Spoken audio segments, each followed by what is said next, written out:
Sixth and final announcement, right? We don't have any other ones. This is it, right? For this crop of sophomores. Tymell came here from Mohawk Valley. That is the name of it, right? Yeah. Okay. It was a school he went to out of high school, back closer to home. And then over the course of the summer decided he wanted to step up in competition, and we're glad he did, obviously. Been a lot of highlights about this guy. I guess probably one of the biggest games he had for us was a 4 or 5 minute spurt in the second half at Howard this year when things weren't going very good for us, and I think he even threw in a 3 down there, which those things were rare. But then he followed up everybody else's misses and started tipping the ball in, and I mean just kind of took the game over himself, and inspired Yannick. I see Yannick sitting here. He got after it right after that, and some of our other guys, but I think this guy is the one that got it going the second half for us down there. When you have the kind of year that we had, obviously, really good players have to make really, really good plays, and I don't think we were ever a team that was lucky to win a game. I think we won every game, and he played a huge role in that. I'll never forget. I think I believe it was Yannick and Malcolm and Tymell. It was Darius, that's right. And we were out here playing 2-on-2. And Yannick and Darius are going against each other, and Malcolm and Tymell were going against each other. We were playing 2-on-2 out there. And I knew then we had that he was going to be a good player. And I think I told him, I said, and I was really trying to spur Malcolm along, to be honest with you. But I told Tymell, you want to play, every time the ball's shot, you keep going and getting rebounds and putting the ball in the basket. We're going to have a hard time keeping you out of the lineup. And that's what he did. That's what he did all year long. I remember Justin during games this year. I didn't catch on for the longest time. I mean, it shows you what I'm doing over there. But every time that we go to the free throw line to shoot, I'm talking about us, we would go to the free throw line to shoot. Justin would holler, Tymell, Tymell. And I guess they had some little deal going, and Tymell got to where I got it. So he would go get the offensive rebound every time the ball was missed.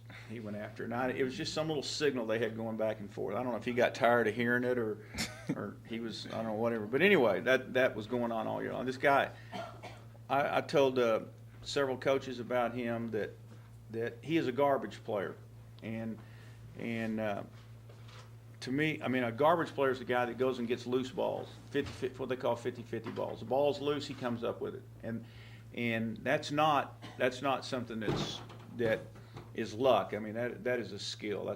And I think anymore it's a talent, and that's what I will always remember him as is. If we had the ball, we have it. If they have it, they do. If it's loose, we had it. And I think it's because of this guy right here. So Tymell today is going to. You want to tell him where you're going to go? You want me to tell him? You want to? You can tell him. No, okay. I might want to go down there, man. He's going down near South Beach in Miami. He's going to go to Florida International. They're in the Sun Belt Conference. They have a new coach. Those of you familiar with Louisville, Coach Patino, his son just took the job at Florida International. And I think through Hank's connections with him, they've known each other back from Providence days, and whenever they put this thing together, really, really fast. So I think it's a great opportunity for him, and I'm sure it's a very, very good opportunity for them to get somebody like him. Okay, minus weather and scenery for going to Florida International. What was some of the decisions that led you to that school? I'm not gonna sit here and tell you I know the legend of the school, but my reason for me actually going there without a visit or anything like that is because Coach Patino has just got there. So I'm like, I thought the idea of him just getting there and me going to be just getting there was pretty cool in that I can have a coach from the start of a new situation, being that I'm going into a new situation myself. So I felt that was something that I can build on for my last 2 years of college basketball. So the scenery, that's just a plus in the mind. That's just a plus. That's just a bonus. But I mean, I love South Plains. I love y'all. I love playing with y'all. I love working hard for y'all and stuff like that. But, you know, we did something special here, and I'm proud to be a part of that. And I'm just going to go on to the next level. Of course, I ain't going to forget South Plains, but, you know, I just got to do what I did here and better at the next level. You gonna come back and visit? Well, we're going to go down there and visit him, man. If I'm ever in Texas, I'll find my way to level one. Back to South Plains.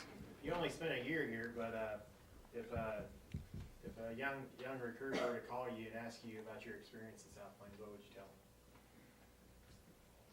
I would tell them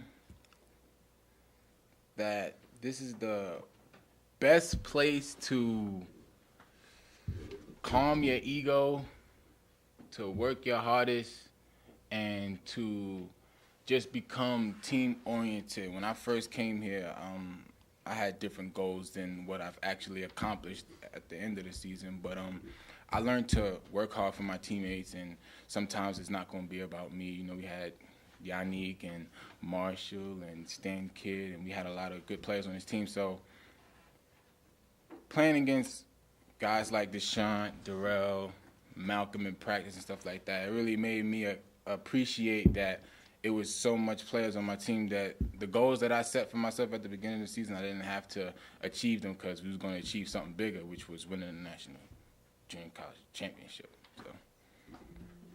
The national championship was pretty special, obviously. What other memories are you going to take with you? Memories I'm going to take with me, number one, is not the Howard game, but the New Mexico junior college game, and that's because we found ourselves down, and I remember going to the huddle, not thinking we were going to lose, but I kept telling my teammates, like, don't worry, we're not going to lose. And we were down 7 points with like a minute and some change left. I don't know how much time was left, but I remember we was down 7 points. And I told them, like, yo, we're not going to lose. We're not going to lose. We're not going to lose. And that's the best game that I've been a part of because of the shot that happened at the end of the game. But that's the game I'm going to remember because that was the time that I set my egos aside and I played for my teammates. I didn't play for me that game, and my coaches too. Coach Green talked about your ability to rebound, your ability to scrap. One of the best things I think I saw you do was your quickness off the dribble. You have one of the first fastest steps of a guy out there. Talk a little bit about what's going through your process when you're on that offside, that ball in your hand and ready to go to the rack. When it comes to the rebounds, I mean, they give me a lot of props for it, but I just feel that if the ball is up there and I can go get it, I'm going to go get it. And, you know, I'm just trying to play for the people that surround me and stuff like that. And first of all, I just want to win, and I feel that stuff that I do that help the team win, that's what I'm going to do. If coach say you're going to rebound and that's going to help us win, then that's what I tried to be the best at.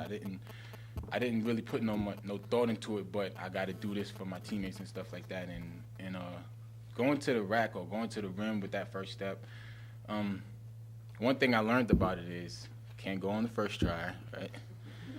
But you know, I just. When did you learn that? I learned that probably 2 weeks left of the season, but you know, I don't really put as much thought into it. I just see an opening and I just go. So I'll tell you something kind of funny about that. We ran an offense this year, and just so you guys will know this, you know, if we ran a. I mean, most time in offense, you want to take the ball from one side or the other and then try to attack. And so we had this setup. We called it hook, and we'd come down the floor, and if we threw the ball to Marshall on the one side, it never got to the other side because he'd come off the screen and shoot the thing, you know, or make a play as fast as he could. So we ran him as a decoy. I don't know if he ever figured out why we were doing it. We'd say take it to Tymell's side instead first, you know. And so, but then Tymell got to where he'd just come off the ball screen and he'd just drive it and score.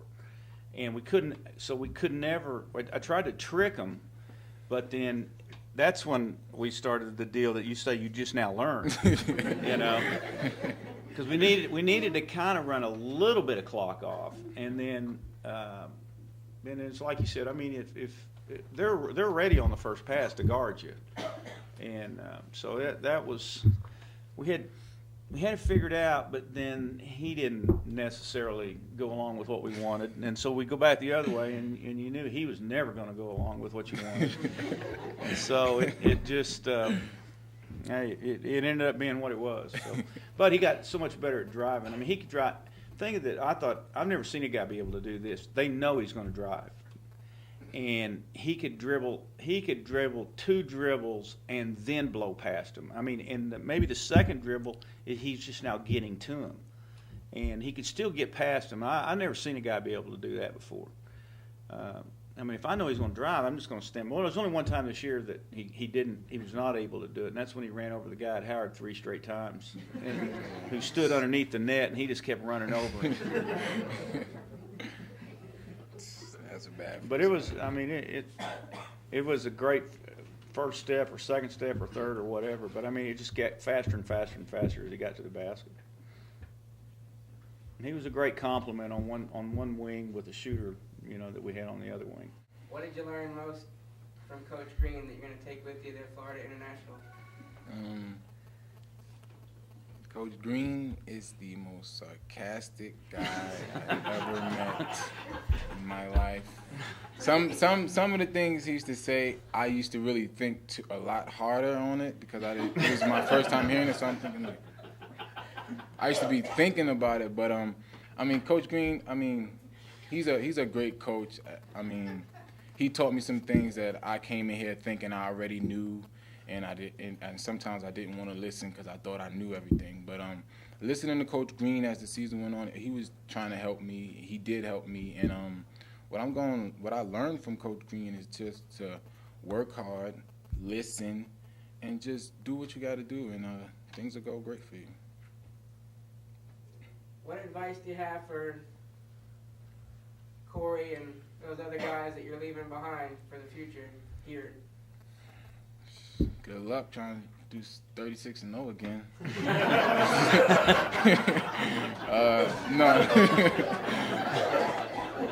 No, seriously, it's hard to answer that question because of what we all accomplished as a team. But 36-0, that's tough, and we did it with him on the team. I wish we was all freshmen. We can probably do it again, but fortunately we're not. But you know, I'm just gonna tell them good luck next year. I'm rooting for them to win again, and good luck. Will you be watching the live webcast? Oh yeah, definitely. I'll be watching. I'll be calling everybody. If anybody have a bad game, I'm calling, let them know they had a bad game. If anybody have a good game, I'm gonna call them, let them know they had a good game. And, Tell them to quit shooting after one pass. Don't you remember? Yeah, Don't you remember? Definitely. But Second time. But I had some great memories with these guys, man. This has been the best year of my life so far because of what I've accomplished as an individual and with a group of guys like this and coaches and stuff like this. But I mean, this is something that I take to the grave with me. To coaches Hank credit, he's the real reason why I got out here because he helped me a lot get out here, and him and Coach Brown really worked with me this summer and stuff like that. And like Coach Hank said, if I wouldn't have got here this summer, then I probably wouldn't have been as ready as I was when I got here in the fall. So to Coach Hank and Coach Brown credit, I want to say thank you to them as well.